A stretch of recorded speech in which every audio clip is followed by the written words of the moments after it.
Assalamualaikum warahmatullahi wabarakatuh. Selamat pagi dan salam sejahtera untuk kita semua. Baik, anak-anakku sekalian, bagaimana kabar kalian? Mudah-mudahan hari ini kalian dalam keadaan sehat walafiat dan tidak ada halangan apapun. Kali ini saya akan membawakan tema tentang kolonialisme dan imperialisme. Anda bisa lihat di dalam slide di belakang saya. Jadi kita akan bahas tentang kolonialisme dan imperialisme. Amati gambar berikut. Saya kasih kesempatan Anda untuk mengamati kurang lebih 20 detik gambar ini.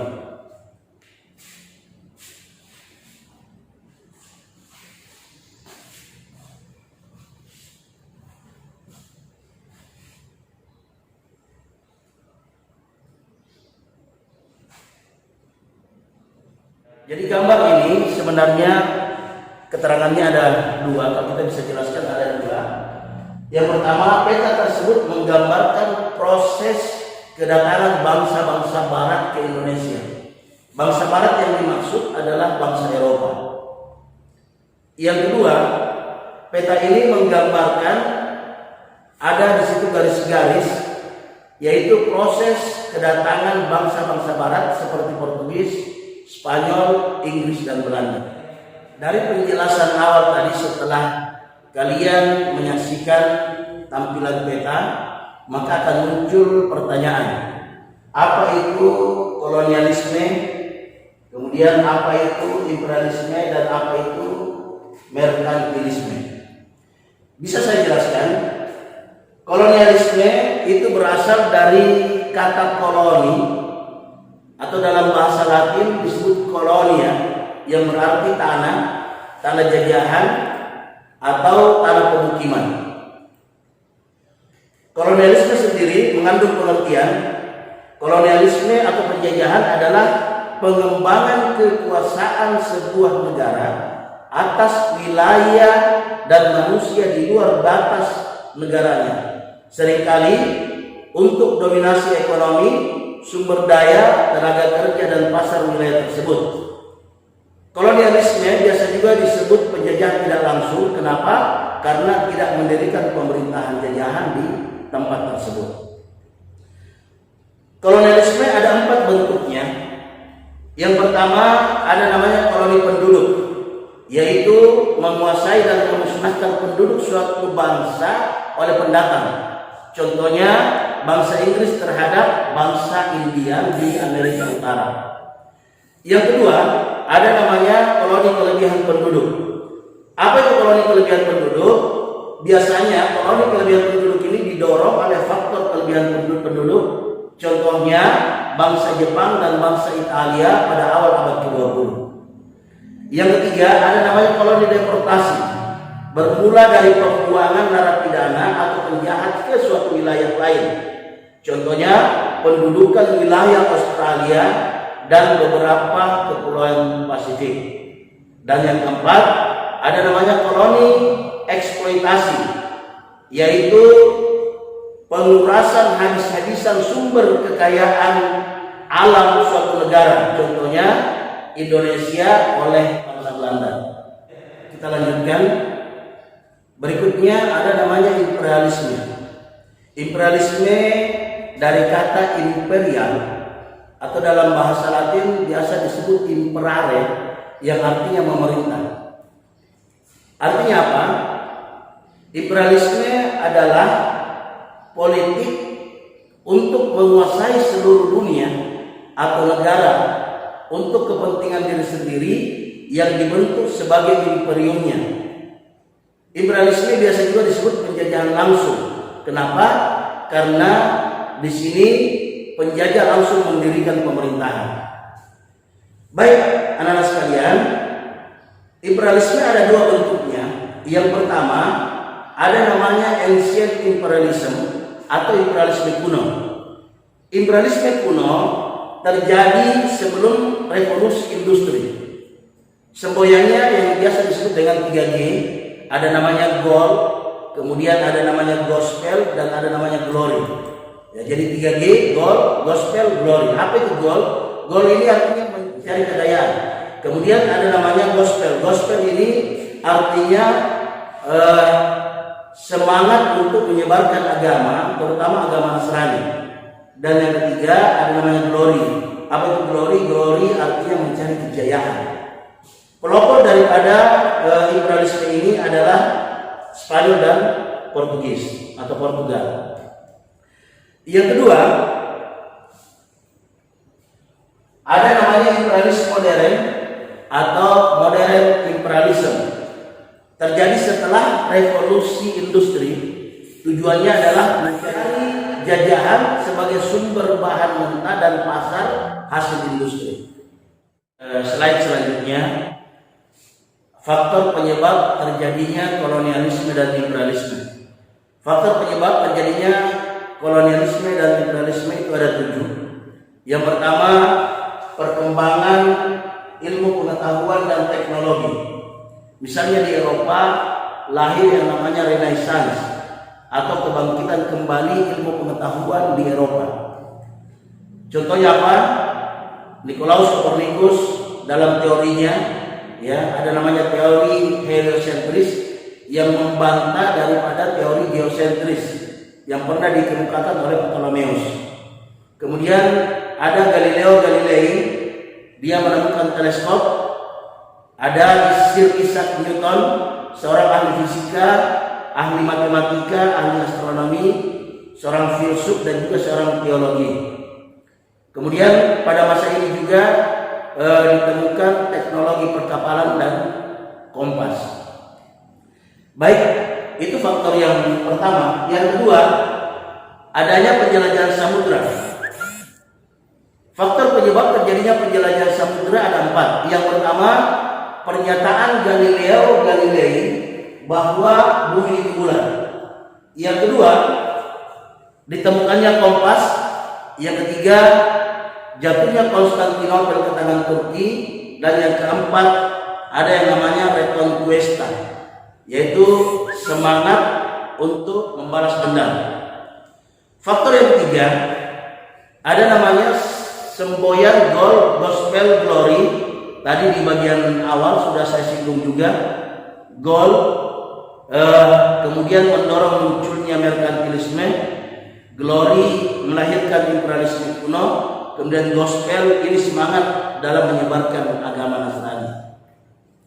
Faktor yang keempat ada namanya merkantilisme. Apa itu merkantilisme? Merkantilisme adalah suatu faham atau sistem perekonomian dengan tujuan utama mengumpulkan logam mulia sebanyak-banyaknya ke dalam kas negara. Kemudian faktor yang kelima, berkembangnya kapitalisme, yaitu suatu paham untuk mendapatkan modal sebanyak-banyaknya. Yang keenam, pencarian rempah-rempah. Inilah yang kemudian menyebabkan terjadinya penjelajahan samudra. Kemudian yang ketujuh, adanya revolusi industri yang memerlukan bahan baku dari daerah pemasaran. Baik, kita ke slide selanjutnya. Ada 2 perjanjian yang menandai persaingan antara Spanyol dan Portugis. Yang pertama ada namanya perjanjian Tordesillas atau Tordesillas, tanggal 7 Juni 1494. Di dalam perjanjian ini disebutkan bahwa arah penjelajahan Spanyol yaitu dari Eropa ke barat dan arah penjelajahan Portugis dari Eropa ke timur. Yang kedua ada namanya perjanjian Saragossa. Perjanjian ini ditandatangani tahun 1529. Isinya adalah pertama, Portugis boleh menguasai belahan dunia bagian timur itu sampai di Maluku. Kemudian Spanyol boleh menguasai belahan dunia bagian barat itu sampai di Filipina.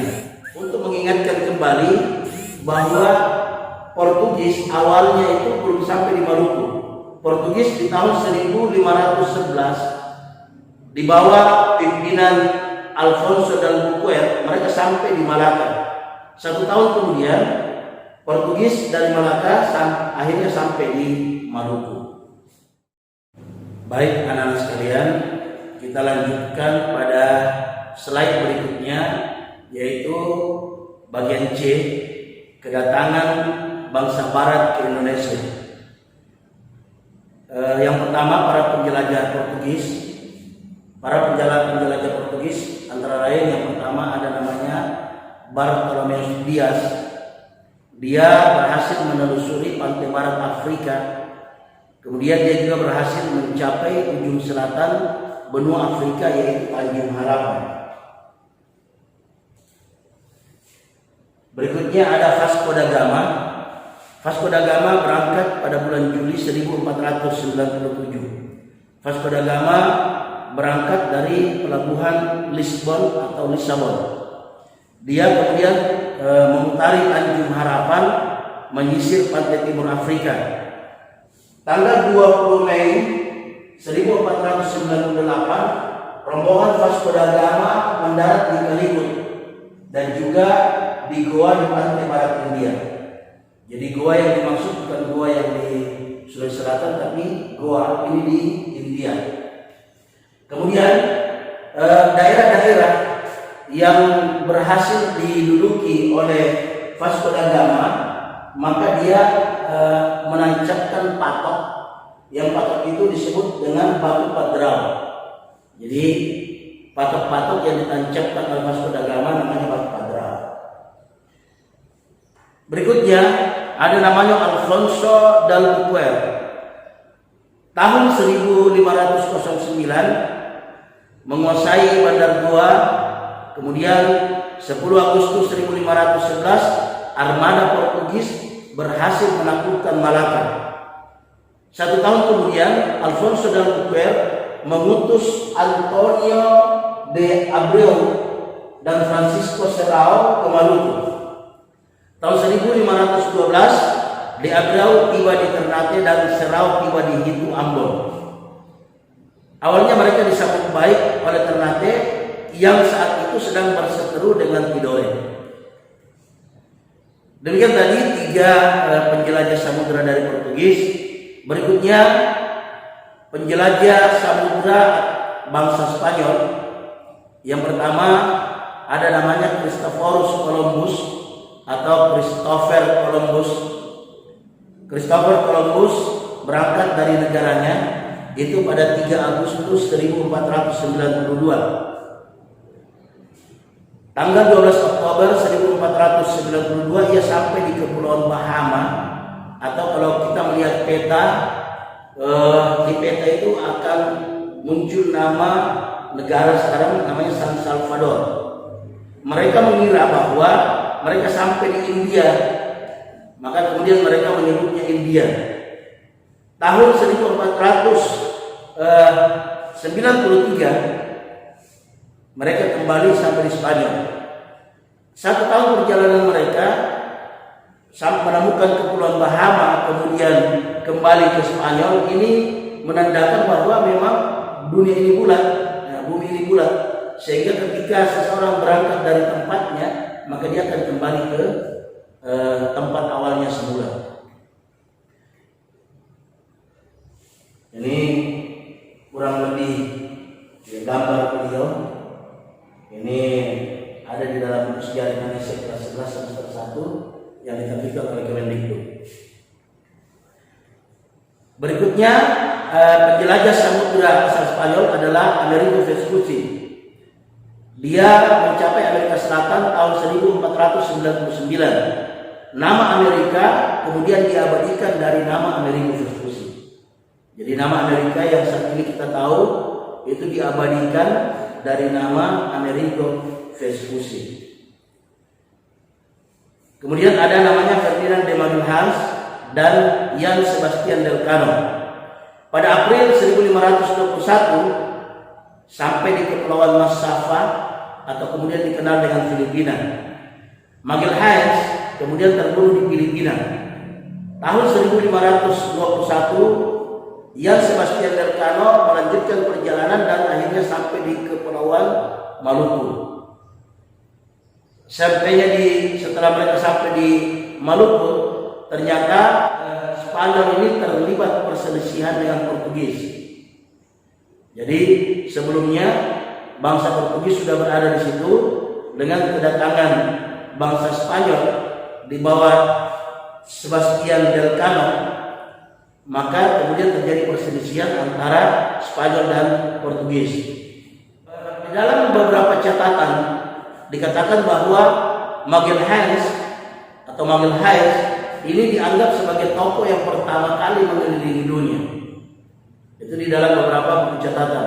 Akan tetapi kalau misalnya muncul pertanyaan, apakah benar Magellan atau Magalhaes tokoh yang pertama kali mengelilingi dunia?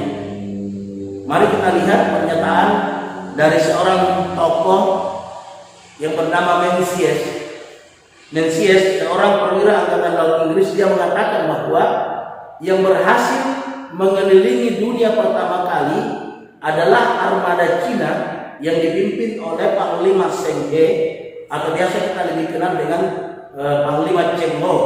Itu pada tahun 1421. Artinya bahwa sebelum Magellan atau Magalhaes mengelilingi dunia, maka Cheng Ho sudah berhasil mengelilingi dunia pertama kali, yaitu di tahun 1421. Ini contoh Yung yang digunakan oleh Cina dalam pelayaran mereka mengelilingi dunia. Berikutnya bangsa Inggris. Bangsa Inggris berlayar ke arah barat mengikuti jejak Spanyol. Rombongan pertama dipimpin oleh Francis Drake, berangkat tahun 1577. Dia ini mendapat dukungan dari Ratu Elizabeth I. Francis Drake dibantu oleh Thomas Cavendish. Kemudian rombongan ini tiba di Ternate 1579. Tahun 1580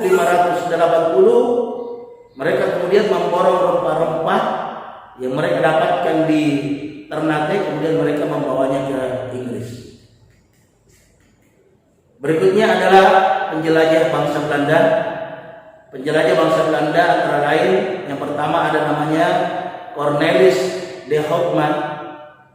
Dia adalah orang Belanda pertama yang memulai melakukan penjelajahan samudera, dan kemudian dia berhasil mencapai Kepulauan Nusantara, yaitu di Banten. Karena dia sangat berambisi memonopoli perdagangan dan tidak menghormati masyarakat setempat, maka akhirnya Cornelis de Houtman ini diusir oleh penduduk setempat. Pada tahun 1597, rombongan Belanda yang kedua itu datang, kemudian membawa rempah-rempah dan membawanya ke Belanda. Tahun 1598 ekspedisi kemudian dipimpin oleh Jacob van Lek, dibantu oleh Van Berwick dan Van Heemskerk. Oleh masyarakat Banten diizinkan mendirikan kantor dagang loji atau logi. Tahun 1602 terdapat 4 loji milik Belanda di Banten. Nah, ini kemudian nanti yang mengawali terbentuknya yang namanya VOC atau Vereniging de Oost-Indische Company, Komisi Dagang Hindia Belanda atau Komisi Dagang Hindia Timur yang dimiliki oleh Belanda. Kemudian setelah berhasil menguasai Banten, mereka akhirnya ke Maluku dan mengusir Portugis dari Maluku. Baik, anak-anak sekalian, kita lanjutkan pada bagian berikutnya, yaitu lahirnya VOC. Tujuan kedatangan bangsa Eropa ke dunia timur sudah sama-sama kita ketahui, yaitu untuk mendapatkan keuntungan dari perdagangan rempah-rempah. Kedatangan bangsa Eropa ini ke Nusantara akhirnya menimbulkan persaingan Jadi persaingan antara orang-orang Eropa itu sendiri. Misalnya persaingan antara Inggris dan Belanda.